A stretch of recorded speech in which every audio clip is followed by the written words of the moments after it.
Home in Dublin with Ricky Porter, brought to you in part by friends of Reverend Dr. Ricky Porter, who support his pastoral works, including Washington Street Presbyterian Church at 975 South Washington Street and available at 304-0549, with worship services every Sunday at 10 a.m. and join us for Bible study on Mondays at 4 and 6 p.m. The Presbyterian Church USA, Henry Memorial Presbyterian Church, with worship services at 11 a.m. on Sunday and Bible study Wednesdays at 5:30, located at 511 Bellevue Avenue and can be reached at 272-3721. At Home in Dublin with Ricky Porter. Hello, welcome to At Home in Dublin with Ricky Porter. I'm very pleased to have you with us today. Our guest is a person I regard as a wonderful friend and citizen of our community, Miss Patricia Nuss. Hello, Patricia. How are you doing today? Yeah. You know, I'm not sure what I think I call you Patricia. That's fine. Yeah. I'm glad you're on the program today. We're here to talk about the Palm Sunday organ concert at Washington Street Presbyterian Church. The concert will be held on the second Sunday of April, which is Palm Sunday, the first day of the week of Holy Week. That concert will be held at 4 p.m. in the afternoon.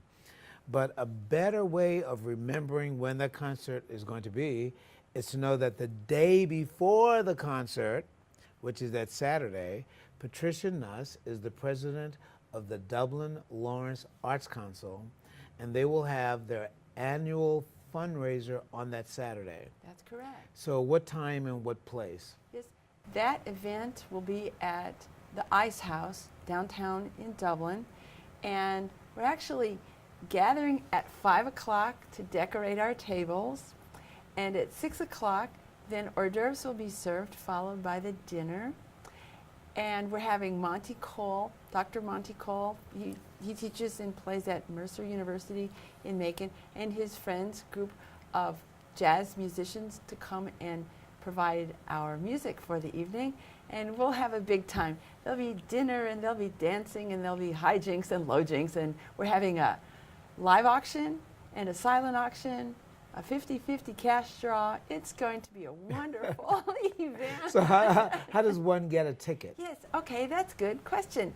Okay, you can buy a ticket from a board member, an Arts Council board member, or you can go to Theatre Dublin and talk to Liz Coleman. She has tickets there.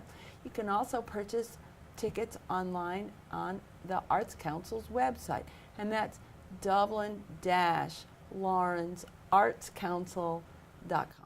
And tickets are $50. They are $50 a piece, correct. Our guest is Patricia Nuss, who is the president of the Dublin Lawrence Arts Council, and we began this segment about the fundraiser that will be held on Saturday, the day before Palm Sunday. But our main point of focus today is about Palm Sunday, the day after the Dublin Lawrence Arts Council fundraiser.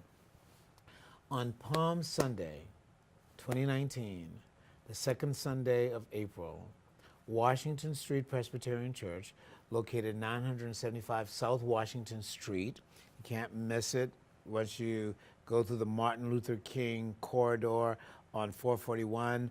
There's Dublin Construction Company right there on the corner of Washington Street. You turn right, you go almost to the end of the street.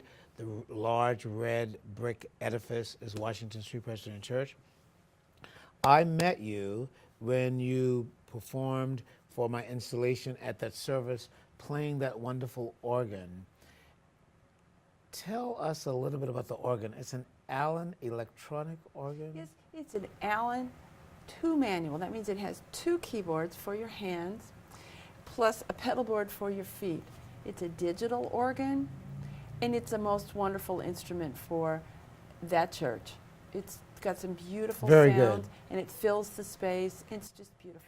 And that organ was given to Washington Street by loyal, devoted members of that congregation who were also ordained leaders of that congregation, Eula and Columbus Jackson.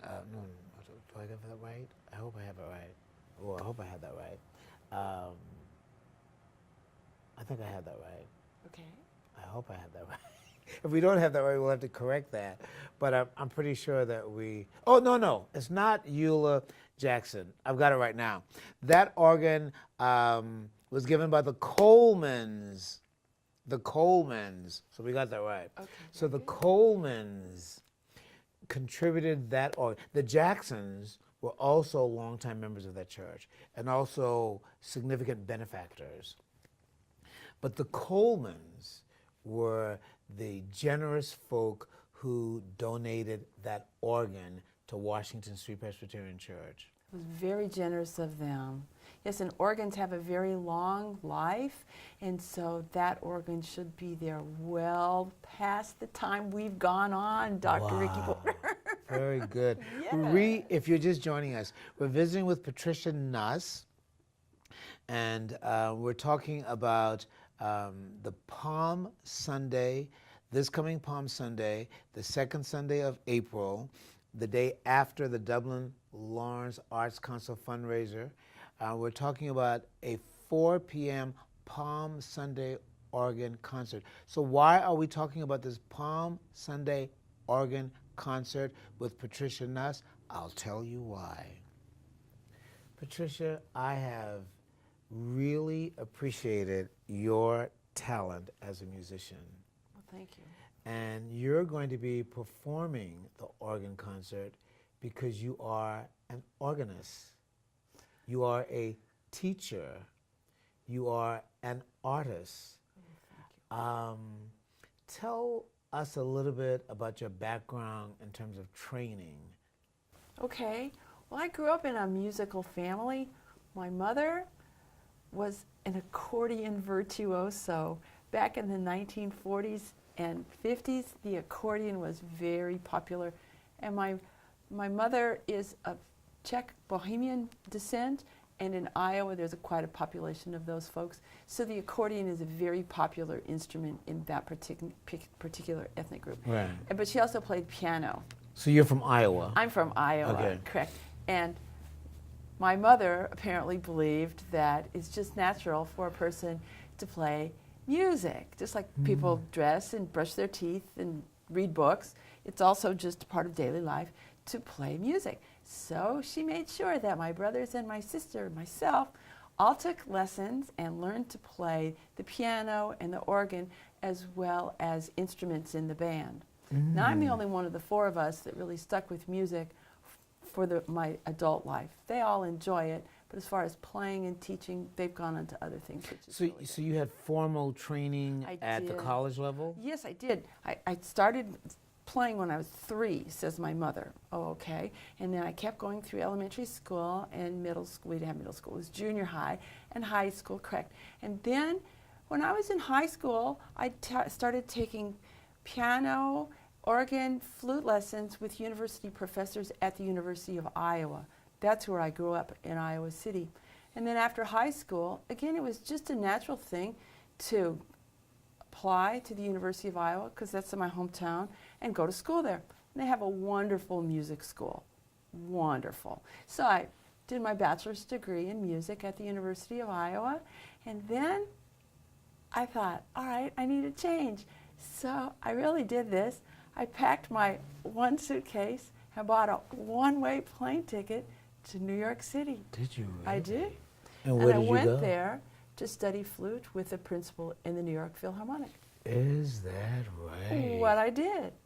And I didn't know anybody there, but I got a job and a little apartment, and I took flute lessons. And then I did that for about a year and decided, okay, this is really fine and dandy, but I think I need to move on with my life. So I applied for graduate schools around the country and got a scholarship, graduate scholarship, to attend the College Conservatory of Music at the University of Cincinnati. And so I did that and finished my master's degree in music in Cincinnati. So let's talk a little bit about that. That's okay. So the University of Cincinnati, you received a master's of music, but was there a concentration? In flute and keyboard. Wow. We're visiting with Patricia Nuss.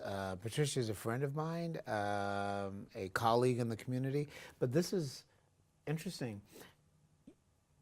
You played the flute as a principal instrument. And was the keyboard a secondary instrument? Is that right? So at some point along the way, did the keyboard become a primary instrument? At the college level, you have to declare one or the other. I mean, we only have 24 hours in the day, so a person can really only spend, what? How many good waking hours do we have in a day, would you say? 8, 12. 14, 16 when you're at younger? the most. When you're younger? I've been past that for quite some time. So, I'm 62 years old, and I'm grateful. yes, it's a good thing. And you're 36, so you've got many more years to go. Well, thank you. Our daughter's 35, so I don't really know how that works, but okay. We're visiting with Patricia Nuss. Patricia will be performing at the Washington Street Presbyterian Church here in Dublin, Georgia, on the second Sunday of April, which is the Sunday that begins Holy Week. We call it Passion Palm Sunday. She'll be presenting an organ concert on an Allen digital electrical organ donated to the Washington Street Presbyterian Church by who did I say there was? Mr. and Mrs. Coleman. Mr. and Mrs. Coleman. Very good. Thank you. You're a wonderful person to have on the show today. But we're talking to you because you are the featured artist. But you've informed me on some details about your life that I wasn't aware of. You spent a year in New York City. Did you like New York? I did. Okay.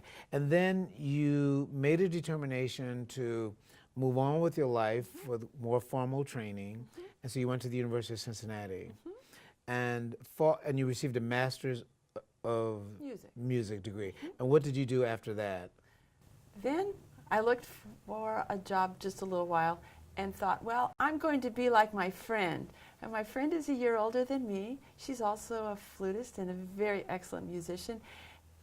And she was a band director. She's retired now, but she was a band director in Iowa. And I thought, I'm going to be like my friend Debbie, because every summer she went to Hawaii. And I thought, okay, now I'm going to finish up the training to be the band director and become a public school teacher in Iowa, and I'm going to Hawaii every summer. I told her I wanted to be like my friend. So you became a teacher in Iowa? No, I never finished that. Did you start it? Yes. I started it as an undergraduate and then decided, okay, I'll go for the performance route rather than the education route. All righty. So then after I finished my master's degree, I went back to the University of Iowa to finish all of the coursework to be the teacher, the band director in Iowa, because I wanted to go to Hawaii. Correct. It's not that I really want to be a band director. I just want to go to Hawaii. Okay. Right, I get the point. But common sense kicked in. Oh, yes. Okay. You need a job. Right. You need a job. Right. And I needed a job to pay back the student loans. Right. So that's when you focused on Looking for a job, a college job. Okay? And so, again, do you know how cold it is in Iowa? I do know how cold it is in Iowa. It's very cold. It's in very Iowa. cold. It's very cold. Okay. And so when I was quite young, I realized and made up my mind that I probably most likely would not finish out my adult life as a resident in the state of Iowa. It's too cold. Okay. So I wasn't really picky about the part of the United States where to live, except maybe Alaska or Minnesota. It's colder there. Yeah. So again, I applied for college teaching jobs around the country. Okay. And then I was fortunate, and I got a phone call to come to Troy in Alabama. And sure enough, I was hired at Troy University now. Then it was Troy State College. You know, I've heard of Troy, but I thought Troy was some kind of an online school. Oh, they have campuses all over the world. And they were very ahead of their time. You see that a lot now, but back in the 80s, yeah, they were worldwide then. Oh, so there is a physical Troy University Oh, yes. in Troy, Alabama. That's correct. And you went there as a faculty person. I did. And you received tenure there? Oh, I was 24. Everybody thought I was a student. It was really funny. What does 24 mean? I was 24 years old. You were 24 years old. I You was. were young. I was. That's why I say everybody thought I was So you went there as a professor? I did. And you taught? Music. You taught, no, music meaning? Music meaning music theory, music appreciation, Wow, applied woodwinds. That's beautiful, Patricia. How long were you there? 2 years. And what did you do after that? Got married. You got married. I did. I got married. And then we moved to Georgia, and my husband took a job up in Cartersville. He's also a musician. Yes. Very good. Hmm. And we lived in the Atlanta area, I'm going to say 2 years. And I did a lot of playing and teaching up there. Taught at West Georgia College, played in, in the Cartersville area, because that's where we lived. And then we had a baby.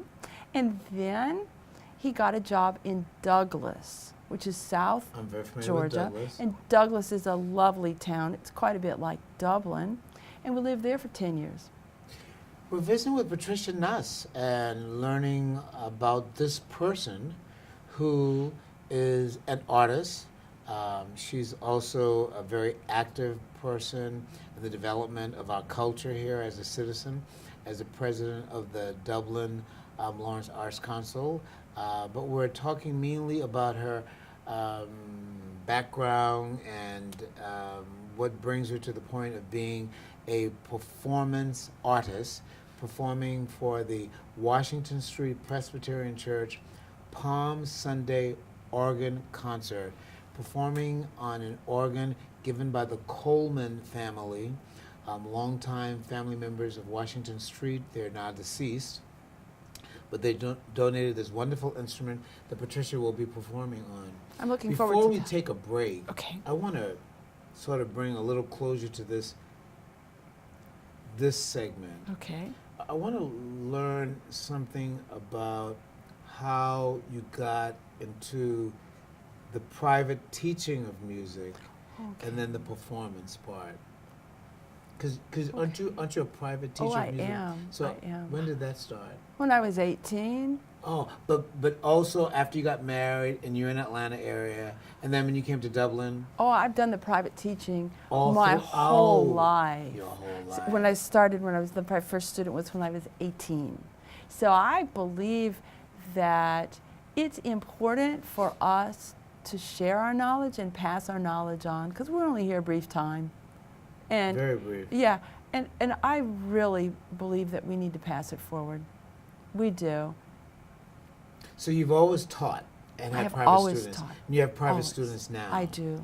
And you have been employed by local churches here I have. as an organist. I have. And you've done organ concerts at those places? I have. Okay.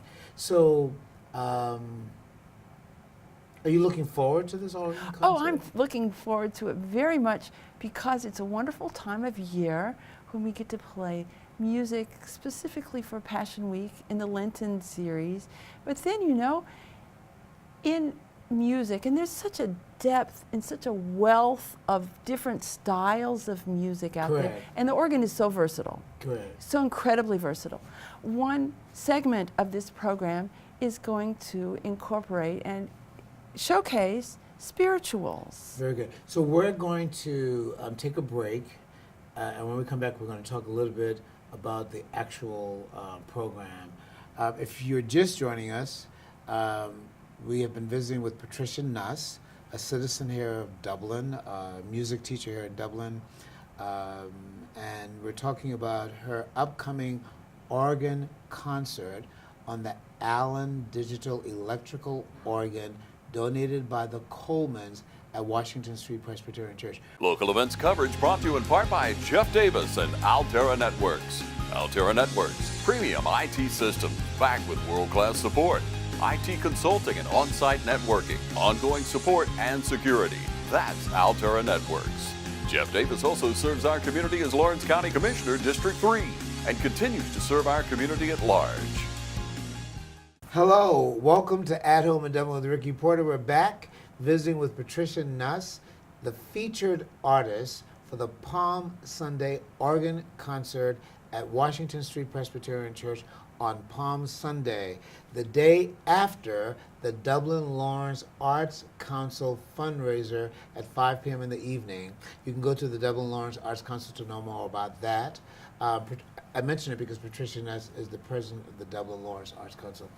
I enjoyed the first part of our program, this taping, learning about your history Oh, well, and thank the you. background of music, and living in New York and going to the University of Cincinnati and teaching at Troy University in Troy Alabama, University, that's correct. and teaching music. And you have students here in Dublin. I do. I'm so proud of those students. And they cover a wide range of ages. My youngest student is 7, and my oldest student is probably 70. Wow. Yes, I'm very proud of her because she's coming to the piano later in life, and she's finding that it's a challenge. It's very rewarding, but it really gives you a little bit of workout for your left hand. I think the biggest challenge for me with music has always been the necessary discipline. Oh, yes. Yeah, the necessary discipline for practicing. I think you have to have a dedication to it. You do. And you have that dedication. One thing about the organ that's really fun is you use your right hand and your left hand and both feet. And then there are 2 parts for your feet. I mean, each foot has 2 parts, but we don't think of it like this because when we walk, it's just your whole foot. But in playing the organ, you use the toe of your right foot, the heel of your right foot, and that's like 2 separate strokes. Right. Same thing with your left foot, the toe of your left foot and the heel of your left foot. And you pass the musical line from foot to foot by different, you can practice this with me. Yeah. Go like this, you go toe, heel. I think we have to find a way to heel, move that toe. organ out from behind that. I think it needs to be turned.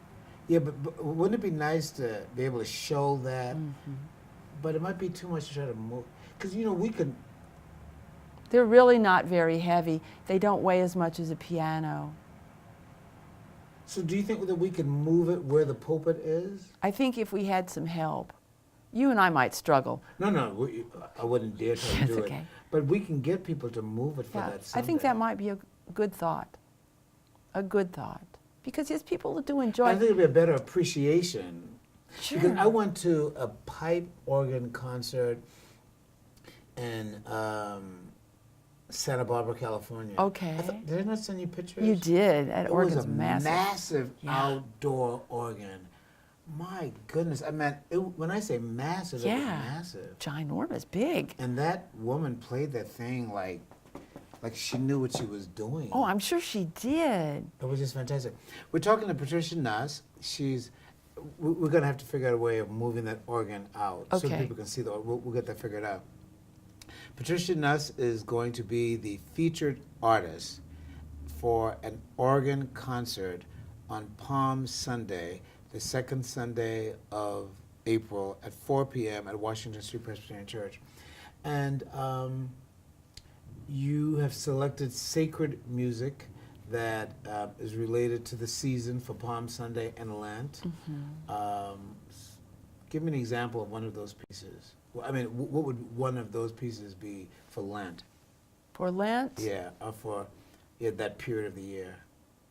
I think Bach is so appropriate for an organ concert in any time of the year. And so we'll have on that program the Prelude and Fugue in E minor by Mr. Bach. Oh, that's wonderful. And I'm looking forward to that. And of course, you'll outline the program yourself for me with everything you want on there. We'll just take care of the printing. And we need a picture of you as well as a brief bio. Another piece on the program will be O Sacred Head Now Wounded. I love that. Now, isn't that by Bach? But is that not by Bach? Or, That piece "O has been sacred right. head now wounded." Well, I don't think he wrote it in English. Somebody would have translated Yeah. it. But I don't know if he actually wrote that tune, Yeah. Well, or if I he just set the tune. Yeah. So many people have set the tune. Oh, okay, no problem. Okay, no Yeah, problem. so So we're gonna perhaps. hear Bach on Palm Sunday for the organ concert, and because you are culturally sensitive and aware, we've had some discussion about music that is, I would call, authentic American music, indigenous American music that comes out of the life story of people of African descent in North America. I grew up knowing them as Negro spirituals. Now I think they dropped spirituals and they dropped Negro, and they just call them classic American spirituals. Very good. So, So what's the one on the top of the list for everybody across the board around the world? Nobody Knows the Trouble I've Seen? Wrong. Okay. Amazing Grace. Amazing. Well, let's talk a little bit about It's that. okay. Let's talk a little bit about it. Okay. Some people classify that piece as folk music. Right, and I would agree with you there. I don't know if I talk about that. No, we're talking with Patricia Nuss, and now you're getting, if you're just joining us, you're getting into the nitty-gritty now. We're talking about Patricia's performance as the featured artist on the Allen organ donated by the Colemans at Washington Street Presbyterian Church. We're talking about her repertoire.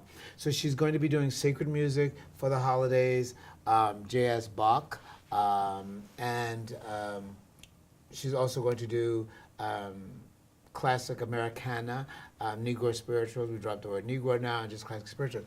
But let's talk about Amazing Grace a little bit. Now, and I'll just give you my take on it. It's okay. Very briefly, because you're my guest. I don't want to. I understand Amazing Grace not so much as a spiritual, but more of folk music in the gospel realm, and that it was it the words that it was written by a European who was a captain of a ship that carried slaves. Who later had a conversion Who experience. later had a conversion experience. And became a preacher. And became a preacher and wrote the words to Amazing Grace. But did he also write the music? I mean, No. Oh, okay. So now No. we're coming together. Because you see, Tell me more. so many Tell times. us more. So many times, I believe that people associate the music and the words together as if they are inseparable. One of my friends, this is really funny, okay? One of my friends told me that you can sing the words to Gilligan's Island to that tune, Amazing Grace. You can try it at another time, but you just try that, okay? But the music can be thought of as separate from the words, and you even yourself could write out new poetry to match the music. Wow. Correct. And many people have done that. Come on now. You know that Greensleeves, we now sing as What Child Is This? Right. That's crazy, isn't it? Yeah, It but was it's a also love beautiful. song. But the tune is haunting. It's also beautiful. Yes. Same thing, I believe, with Amazing Grace. I think You've got the tune, and then you've got the words. And like I say, so many people just cannot separate the two. And perhaps that's rightfully so, because the words really have deep meaning for all of us. You know. Wow. Right. But the music, and that's what I guess I focus on, is music, because when you're playing the flute, you cannot sing and play at the same time. No, that's impossible. And when you're playing the piano, now a lot of people are extremely versatile and sing and play at the same time. And I think that's wonderful. When you're playing the organ, same kind of thing. Some people sing and play the organ at the same time. Well, I can't do that. It's so much discipline and concentration and focus on playing that the singing, I hear it inside my head, but to physically sing, I don't do it. So the music is what I've concentrated on my whole life. The tunes. The tunes. Oh, so the tune, Amazing Grace, how sweet the sound. Where did the tune come from? It was in existence before the words were around. It has a separate name. So that's why it's really not considered a spiritual. I don't know. People, it doesn't matter. It doesn't But it doesn't really matter. No. But that's a beautiful tune. It is. And what's the guy's name? John Newton, who wrote the words. And the tune itself is called New Britain. Now we'd have to do a whole history research to figure that out. Are you going to do any verbal sharing? I hope you do. I mean, sure, that would be interesting. That would be beautiful. That would be fun. On Palm Sunday, Patricia Nuss is performing an organ concert on the Coleman organ and Allen digital electrical organ at Washington Street Presbyterian Church at 4 p.m. And we've been talking a little bit about her repertoire. I'm looking absolutely forward to the concert. What gives you enthusiasm about this concert? About this concert? Yeah. It's probably the variety of music that's on the program. That's exciting to me. And to know that, okay, Amazing Grace, that's a universal piece. Everybody knows that. Everybody knows J.S. Bach's name, you know, and we sit up straight when we say his name and we think, oh, this is going to be really high stuff because he's truly a master in all of music, Mr. Bach. But then, you know, the music, okay, I'll go back to the music, touches people really deep down inside your spirit. And perhaps, again, I don't know, maybe you can help me out here. When you listen to an instrument play a piece of music where the tune is familiar, my Lord, what a morning. Oh, yeah. When you're listening. You're going to be doing that. And when you are listening, but there's no singer, okay, there's no singer here. Yeah, no, yeah. I'm wondering what's going on inside your head. Thelonious Monk, I believe, once said, it was the trumpeter, Miles Davis. Okay, Miles. He says the singer, the vocalist, has it easy because they have words. But the musician who only has the instrument and the music has to be able to tell the story without the words. That's correct. And that's where the organ is so versatile and so beautiful because there's such an array of different sounds we can get from the organ. Patricia Nuss is going to be the featured artist, the organist, at Washington Street Presbyterian Church on Palm Sunday at 4 p.m. in the afternoon. We really would encourage you to be there as a way of getting your Holy Week started. But to be there just to enjoy the music. And I've always appreciated your art. Thank you. And I look forward to your presentation. I'd like to give you an opportunity to use this camera and invite people to be with us. Wonderful. I'm looking forward to Sunday afternoon, April the 14th at Washington Street Presbyterian Church. I hope you come and sit in that space and feel the warmth of the sun, and I'm sure we'll have sun that afternoon, and the music. And it's a really special time during the year when it's an opportunity to feel really close to each other and to the Lord, because it's a week that kind of takes a little downturn, but then an uplift at the end. And so it kind of like springs us into the rest of the year. But music so much touches all of us, and music that's familiar, music that makes us reflect, and music that just connects us is just what I'm all about. Please join us on Palm Sunday, a couple of weeks from now. Washington Street Presbyterian Church will feature an organ concert for Palm Sunday. We're calling it our first annual organ concert. And Patricia Nuss will be our first featured artist on the Allen Digital Electric Organ donated by the Coleman family. Please join us. Patricia, I've enjoyed visiting with you, and I'm looking forward to your concert. Thank you very much for having me. Thank you for being with us at home in Dublin with Ricky Porter. At Home in Dublin with Ricky Porter, brought to you in part by friends of Reverend Dr. Ricky Porter, who support his pastoral works, including Washington Street Presbyterian Church at 975 South Washington Street and available at 304-0549, with worship services every Sunday at 10 a.m. and join us for Bible study on Mondays at 4 and 6 p.m.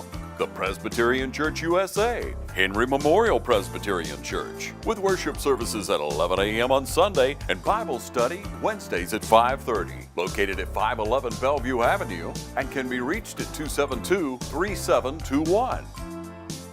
At Home in Dublin with Ricky Porter.